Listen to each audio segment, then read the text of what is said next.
All right, YouTube, how you doing? Welcome back to the channel. It is Tuesday, May 13th. We got a full MLB slate to dive into in today's video, like we always do. I'm going to dive into each and every one of these games. I'm going to give you my prediction on the side. I'll give you my prediction on the total. We'll talk about any other plays like player props that we like within the game as well. But as always, guys, keep an eye down on the pinned comment of this video. That'll take you to all of my final plays, so I'm actually rolling with myself.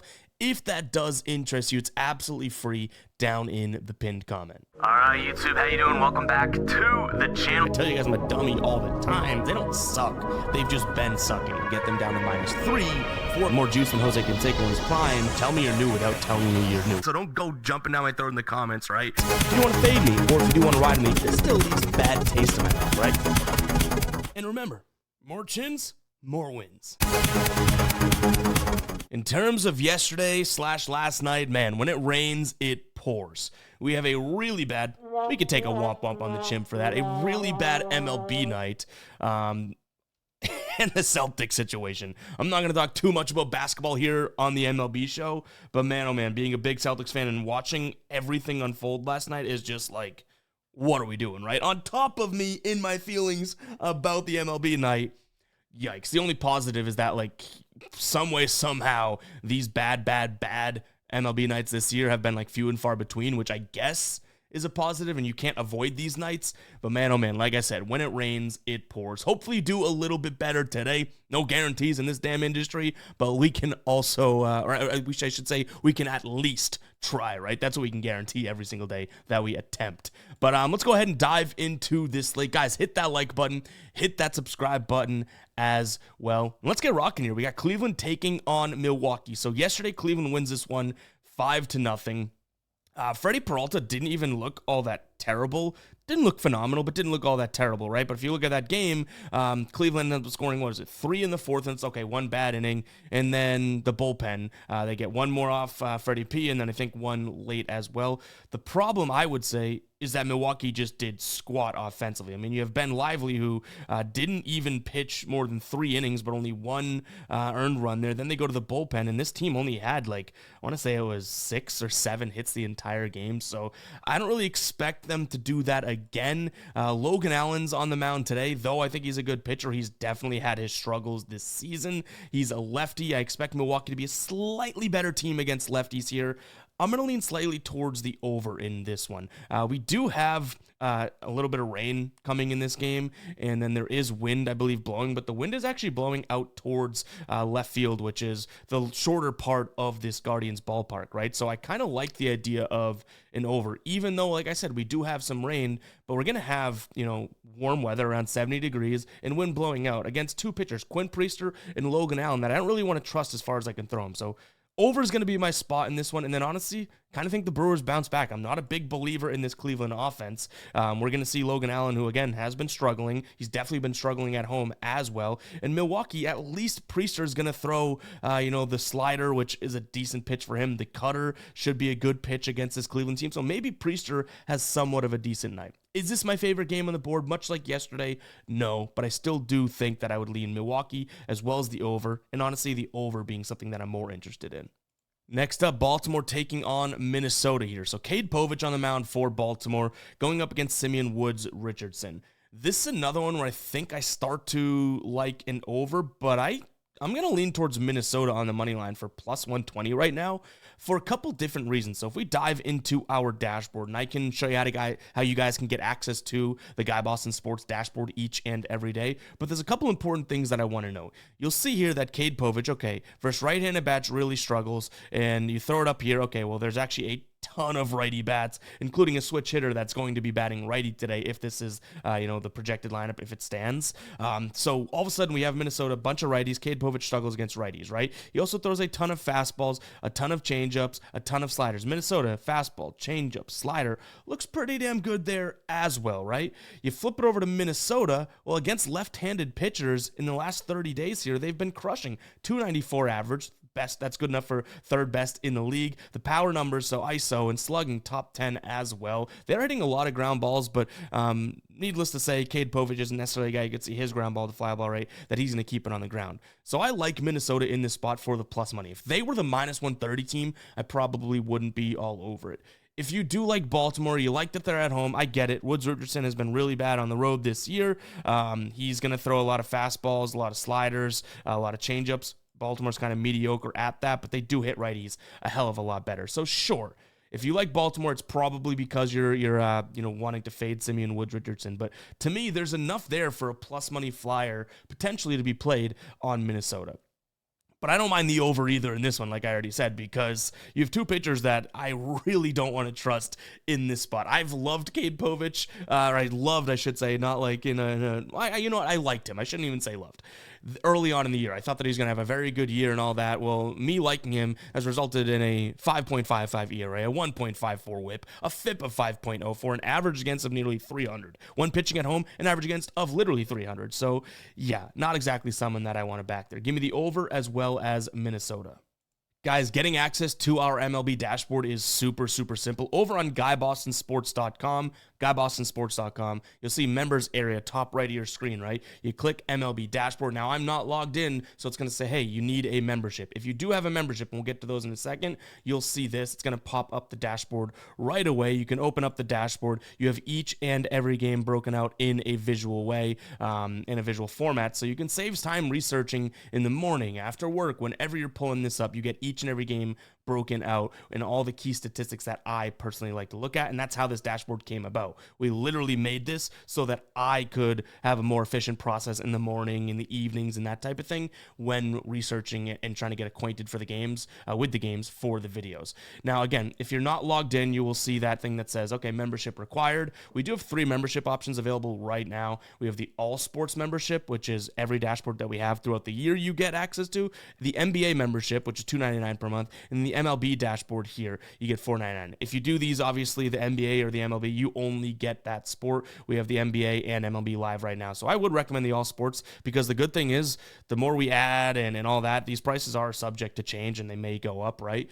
But whatever you lock in at, as long as you keep that subscription active, meaning you keep it going and keep it active, you get locked in at that price. So even if you get the MLB dashboard for $4.99 and I add something in that we're like, okay, that's worth bumping it up $1 just because of the time that it takes to produce, you still get the price that you came in at, even if new people are coming in at a higher price level. So yeah, I would consider checking it out, guys. Again, we've got such good feedback.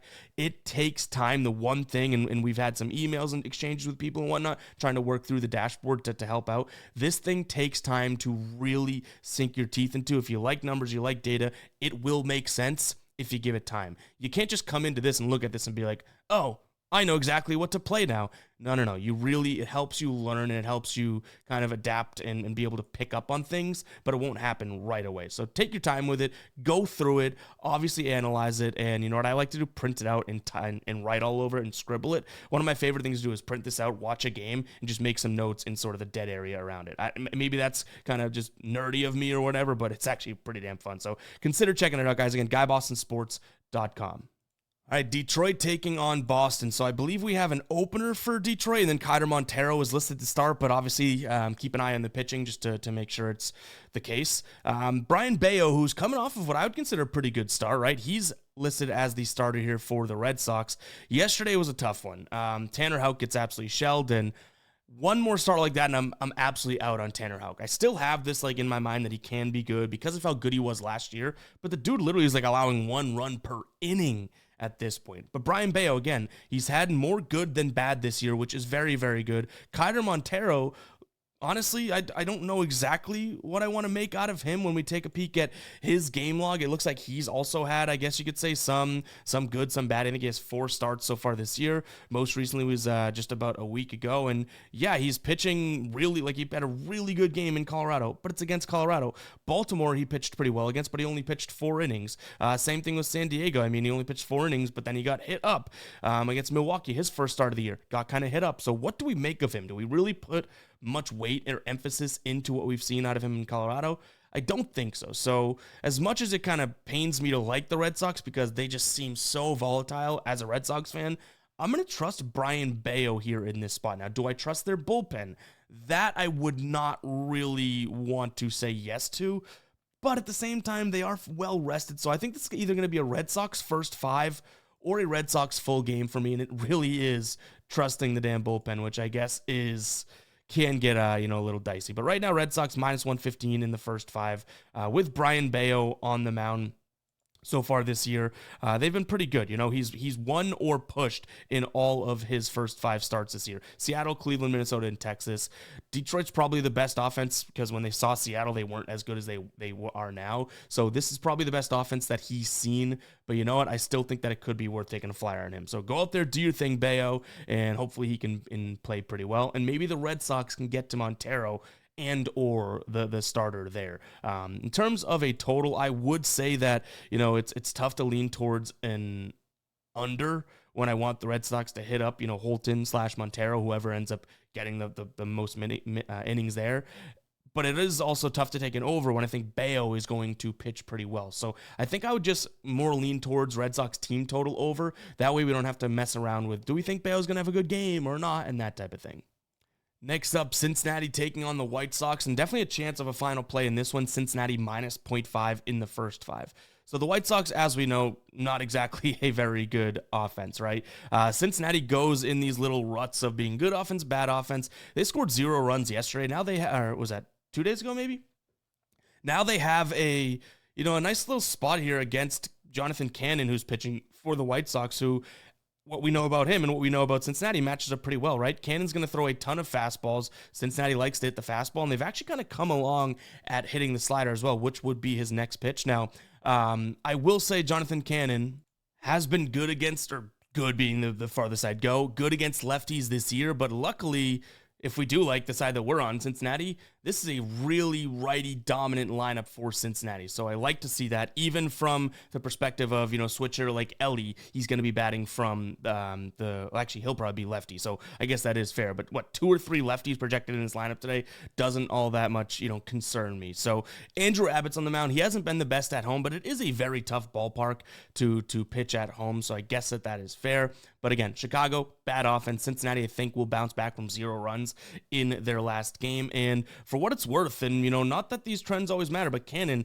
4 games on the road this year, they've lost the first 5 in all of those. Detroit, Cleveland, Boston, Kansas City, again, all on the road. Andrew Abbott went at home, 2 starts. Pittsburgh, St. Louis, so 1 bad offense, 1 decent offense.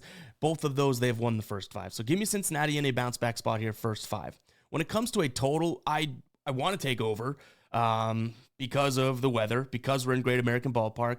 But is there anything that is worth trusting this White Sox offense? I'd say no. So maybe a Cincinnati team total over could be something to look at, but I think you have to go over 4.5, which they have only done once in their last 8 games in this spot. So that's a little dicey if you ask me, which if you're watching this video, to some degree you're asking me, right? Now we do have our one of our first player props to take a peek at here. I don't mind Caro on the, also Sosa, but we'll see which one we end up rolling with. I kind of only like one of these guys. I don't want too much going on because, again, I think we're going to be rolling with Cincinnati in the first 5. So in this volatile type of a game, do we really want 3 plays? But Edgar Caro here, under 1.5 hits, runs, and RBIs. The problem here is, well, first off, the pitch mix I like. The problem is that he crushes lefties, at least small sample size this year. So maybe there's a pivot to Sosa, who I like the pitch mix and also kind of mediocre against lefties and righties as well. But if I had to rank those, again, Caro and Sosa under hits, runs, and RBIs, as well as the first 5 minus 0.5 for Cincinnati, I'd put that at the top, the run line in the first 5. I have Philadelphia taking on St. Louis. We had chances to cash the over yesterday. It ended up being an L. We had the 7.5, which you could still get today. Again, we did have chances, but didn't ultimately come through. Today, I don't know if it's going to be the same situation. We have Jesus Luzardo, who's been really good this year, against Sonny Gray, who's also been really good this year. So I do like both of these pitchers. The bullpens, I would say, are kind of middle of the pack. Ultimately, in terms of Philadelphia's bullpen, fairly rested and okay to go. St. Louis, though, pretty damn taxed. So I think that's why we're seeing that minus, 150 on that side, because Sonny Gray has really good numbers against the guys that currently make up this Phillies roster. 163 plate appearances against, 28.2% K rate, an expected batting average against of 199, an expected slugging 292, and an expected WOBA of 265, and he has an average launch angle of 8%. Those are all pretty damn good. Flip it over to Jesus Luzardo, 29. So a way smaller sample size, 29 plate appearances against, 214 average against, a WOBA against of 219. So also very, very good. Again, I think it's going to come down to the bullpen. I'll lean towards Philadelphia. The way this game turned out yesterday, I think there's a lot of runs left on the table. So if you like the over, sure. I just can't with these pitchers. So I'm going to look at, and again, we love first 5 unders, but this is not one that falls into the gotta have it type categories. But based on the pitching, I do trust them. I'm going to lean first 5 under as well as Philadelphia on the money line here. Let me make sure we don't have any player props in this one. Not that I remember we do. Well, we're monitoring this one to see if we had some good value. Brendan Donovan, who's obviously a hit machine, under 1.5 hits, runs, and RBIs. Luzardo's a lot better against lefty bats, and then Donovan really does struggle against both the slider as well as the left-handed pitcher. So maybe we take a chance on him, but again, that's a little worrisome just due to the fact that he is a hit machine, right? But is there going to be a lot of runs in today's game? Who knows? All right, moving on to Toronto taking on Tampa Bay. I would say this one's a little weird. We have Toronto as favorites at home.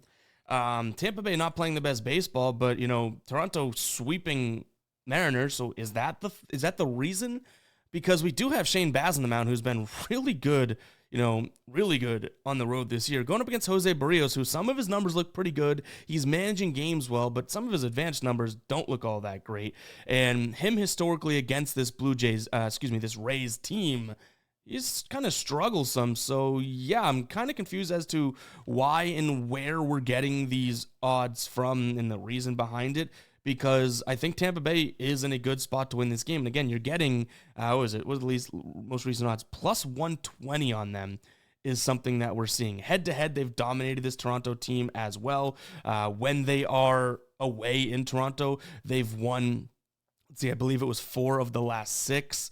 So yeah, I'm a little concerned here. I mean, last time Barrios saw them, Tampa Bay won as well. I think this is worth the plus 121 flyer. But I'm a little concerned, you know what I mean? From my perspective, you have 2 mediocre offenses. I'm not willing to say that this Toronto offense is very good, even though they did, look pretty damn good against Seattle. That was 8-6-6 and 9 runs scored. I give them credit there. But against Shane Baz, I don't really see that being the case. Now, if I get burned on this one, then sure. But I think I'm looking at Tampa Bay plus 121 here, backing Shane Baz, backing the bullpen. Again, 2 fairly even offenses in my brain, but then you have Baz, who I would consider the better pitcher, and then the better bullpen in Tampa Bay. So yeah, maybe. Is it worth the psycho alert alarm? Seems like the odds would say that it is. Give me Tampa Bay on the money line. From a total perspective here, I would say that, this is an under spot if I'm backing Shane Baz. And even if I want to give some credit to Barrios, he's been causing a lot of ground balls. This Tampa Bay team does keep it on the ground offensively. So sure, maybe that's the reason that we like Toronto here, because Barrios will keep the ball in play. But, even though they have a decent bullpen, I still do think Tampa Bay has the advantage there. So I'm going to lean under, but Tampa Bay being my main money line spot here. Almost got to the first 5 under here, but we'll see. That's still on the burner. I think I'd go Tampa Bay money line and then maybe a peek at first 5 under. Before we continue on, I want to talk to you guys about Outlier, my favorite player prop research tool on the market right now. We've worked with Outlier for years, and I wouldn't have it any other way. This tool is absolutely goated. I'm in the player prop screen right now, which you get with the normal Outlier membership. By the way, link in the description. We'll put it in the pinned comment as well. You get 7 days free. After that, it's just $19.99 per month, so super, super affordable tool. But here we are on the player prop screen. What I like to do is come in here and say, okay, let's look for things, minus 130 and let's go plus 150 because we don't want to get too crazy, right? Now we have our odds set. We can even go through and say, okay, well, let's look at the hit rate. Last 10, we want someone that's hit in the, at least 65% of, I guess it's because it's 10, we can go 60%. So 6 of their last 10. All of a sudden, we're starting to filter down to plays that are trending in the market. Say we only want to go with overs. And these are just examples of what you can do over on Outlier, right? You could see this. Say we want to look at guys that only are going over their hit runs and RBIs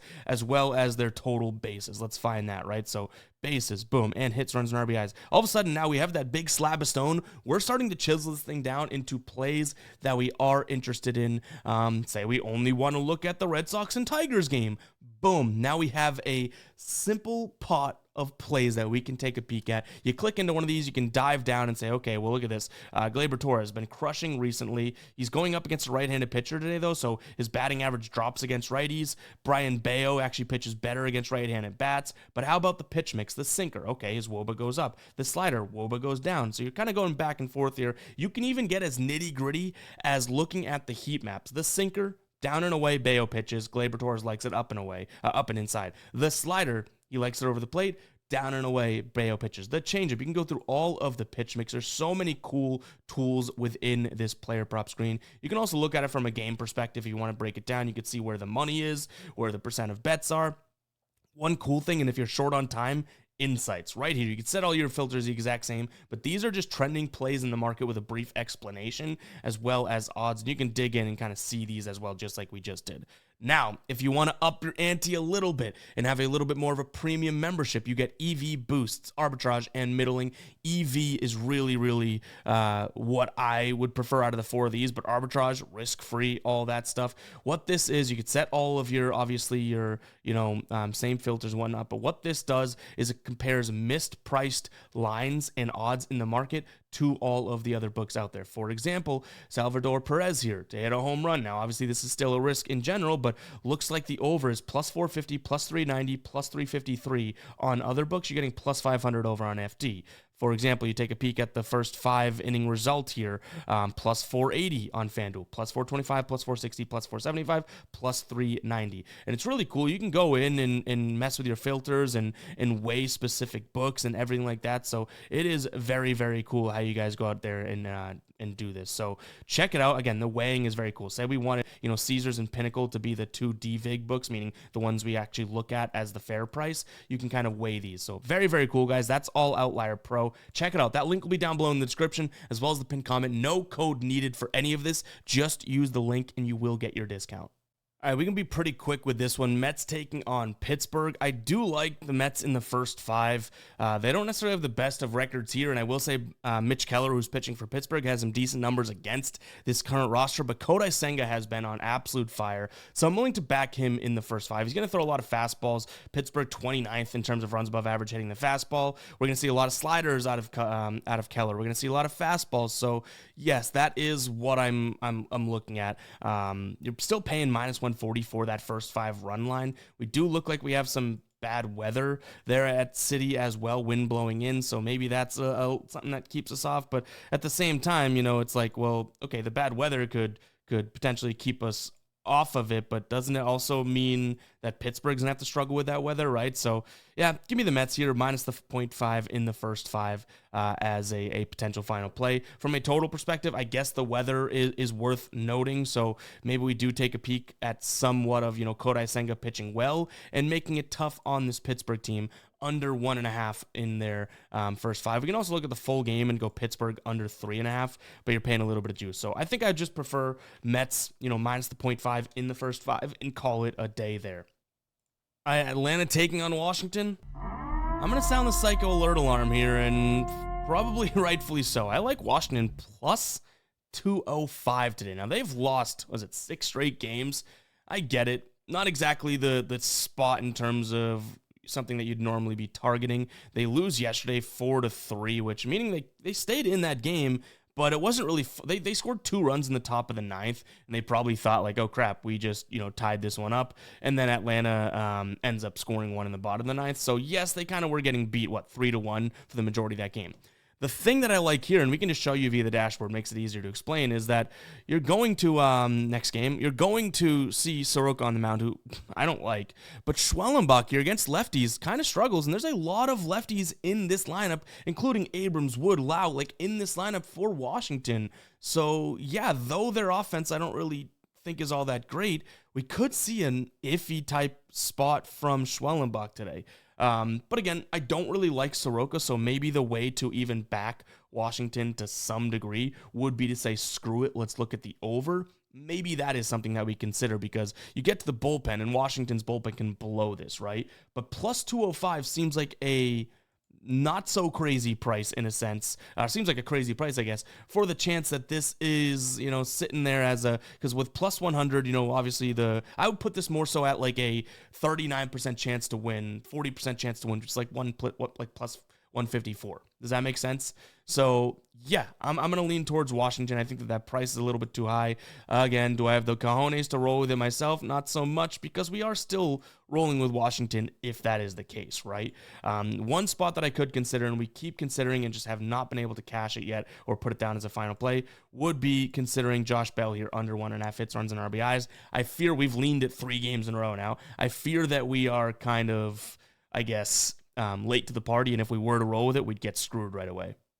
Cubs taking on Miami, much like we've looked at some of the heavier favorites so far on this slate. I would still kind of take a peek at the Cubs in the first 5 here, minus 145 over Miami. When it comes to pitching, you do have Ben Brown, who I'm not all that much of a fan of, but Vayante Beozo on the mound for the Marlins. Now, we have the concern that this Cubs team, though we've taken them in kind of crappy weather situations, winds blowing directly in, their offense has been kind of up and down, and they're coming off of a game yesterday in which you consider it up, right? Especially with the weather. What they've been doing recently is 5 runs scored or 6 runs scored. The next game, 1 or 2 runs. So hopefully that's not the case today, but I don't expect this Miami team to do too much when, faced with adversity in that same type of, weather, right? This is like a fair weather team, not very good, not a very good pitcher on the mound for them. So yeah, hoping that Ben Brown can kind of keep it together, throw the fastball, and just keep it in the ballpark. We're going to see a lot of fastballs and cutters out of Beozo, but again, though that's not the best pitch that this, Cubs team hits, we still should see them be able to get out and get on him, right? So maybe we pivot to a Cubs team total over. I think you can get plus money right now for 4.5. If not, I will take a peek at their first 5 run line. A lot of first 5 run lines in the mix today, which is either a good thing or a bad thing, because I think it's a good thing. We like a lot of favorites to get out and jump early. The bad thing is not all of them are really like fully trustworthy pitchers that we're backing, right? It's almost like we're backing some of the offenses more so, which with some of these bad weather situations, yes, I will admit it can get a little bit dicey.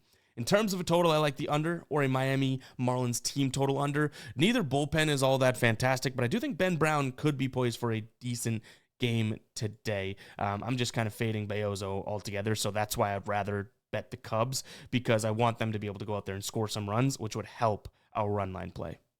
Texas taking on Colorado. So I almost wanted to get to first 5 in this one, but as weird as it is to say, I think that there's a strong pitching advantage on the Colorado side of things. So another psycho alert alarm.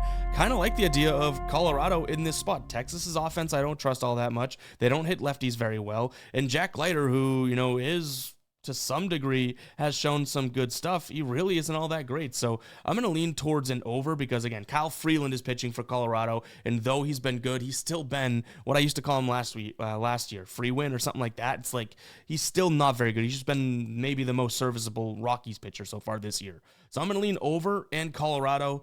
Not putting too much additional effort into this one, because again, it isn't necessarily, I would say, the best game on the board. You have 2 volatile pitchers, and if we are backing, Colorado, it's like you're still backing those bats, even if you trust Kyle Freeland.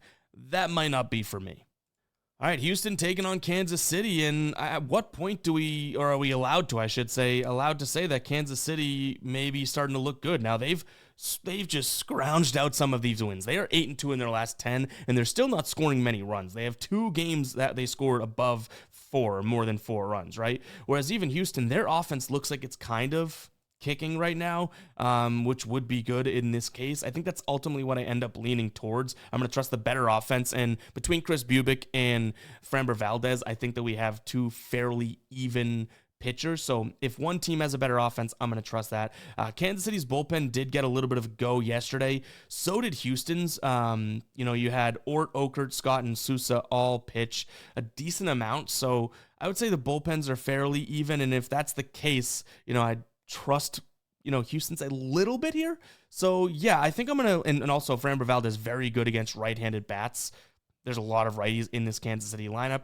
I don't know if Kansas City scores 7 runs again. If they do, more power to them, but I think this is a decent spot for Houston today. So I'm going to lean towards Houston on the money line, full game money line, thought about them double result because I like the Valdez matchup as well with the righty bats, but I'm going to say give me more innings because this Houston offense, like I said, starting to get going, and who's to say that this Kansas City offense doesn't just go right back to doing what they did against Boston, which is 2 straight games of 1 run. Give me more innings to rack up runs as Houston, if that is the case. Also, I guess by saying that, I want to consider an over in terms of Houston's team total.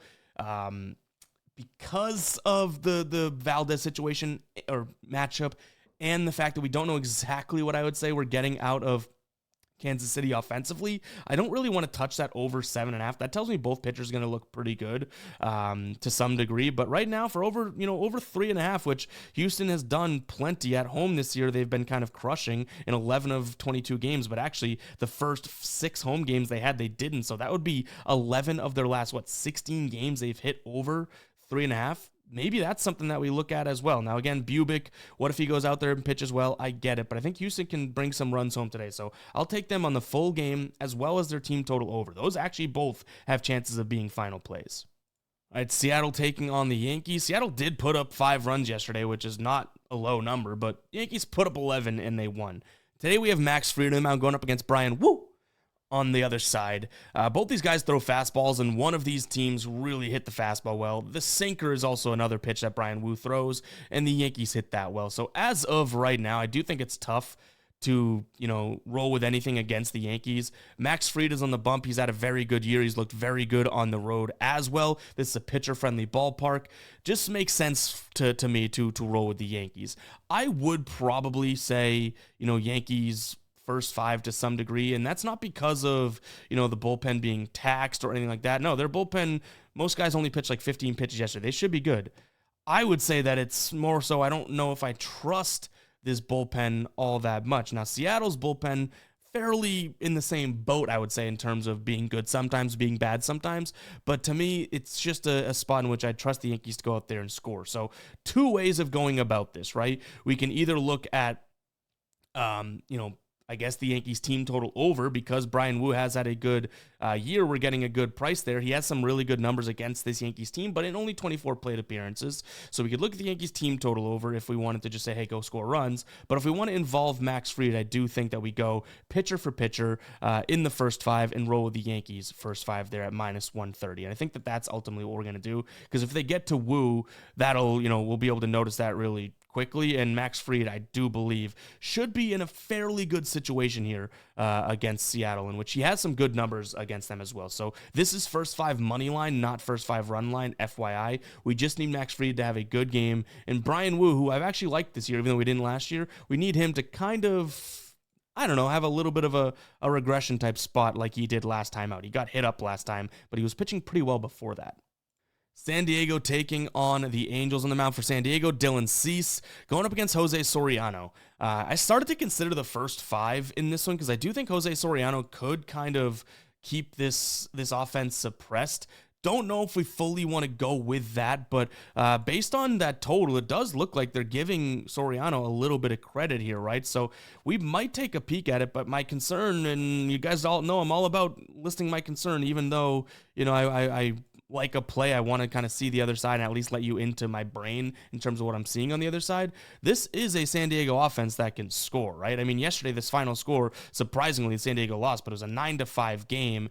Maybe they did get lucky, or we get lucky, and they used up all their runs yesterday because 4.5 right now I could see being a good spot. Neither team has hit this in their last 3 or 4 games, but with Soriano on the mound, he's hit the on the road specifically 3 of his road starts out of his 4. So 3 of his 4 road starts, he's looked good. And from a Dylan Cease perspective, 3 of his 4 home starts, he's looked good to the first 5. So yeah, I'm going to go first 5 under. I think I just convinced myself of it. Even though both offenses are good, I do think Soriano could be okay in this spot. He's going to throw a ton of sinkers, and that is actually coincidentally one of the pitches that, they struggle against on the San Diego side of things. So fingers crossed, Soriano keep the ball on the ground, and we like a first 5 under here. I would still say San Diego's the better team, and I'd lean towards them, but -195, a little bit too pricey, right?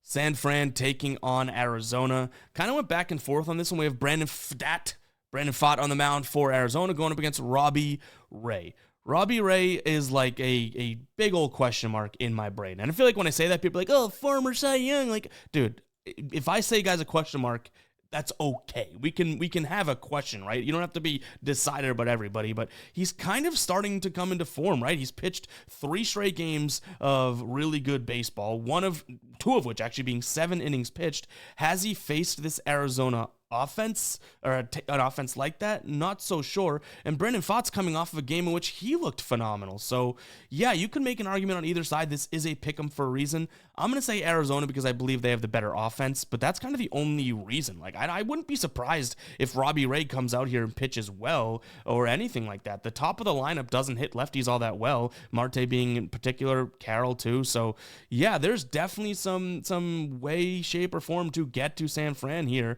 and we have a ton of wind blowing out, but yet I believe it's blowing out too. Let's see if I can find the direction here really quickly. It's blowing out directly towards the farthest part of that ballpark. So balls that will carry further are still going to probably be tough to reach that, right center 415 spot. So though you're going to see a lot of wind, I wouldn't jump to an over. I'm not going to lean under. So I guess by default I lean over, but a lot of people are going to see 20-mile-an-hour winds and immediately want to go towards the over. I would ask you to be a little cautionary when you do that. All right, Dodgers taking on the Athletics. We have Logan Knack on the mound. Landon Knack. I always call him Logan. Might as well be, though, because who really cares about him? Going up against Jeffrey Springs, who's been pretty good on the road this year. To me, this is going to be a spot in which I think an over is possible, because I don't think Knack's all that tremendous. But the Dodgers should be able to get to Springs. I know they struggled against lefties, and that was our thing at the beginning of the year, but they're the number 1 team against lefties over the last 30 days. So that is over, right? So I'm going to lean Dodgers as well as the over, and that's pretty much it in this one. And guys, it's going to wrap it up for today's show. Hopefully you guys did enjoy. If you did, you know exactly what to do. Hit that like button. Hit that subscribe button as well. We'll be coming back with the ride of the day pretty soon as well. The reason it's taking so long is I have some plans on how to make it a little bit cooler. So if you are an OG and you know what the hashtag ride of the day is, stay tuned. We got some cool competitions and whatnot going with it. So yeah, without further ado, that's all I got. Again, hit that like button, hit that subscribe button. Catch you guys in the next one, all right? Peace out.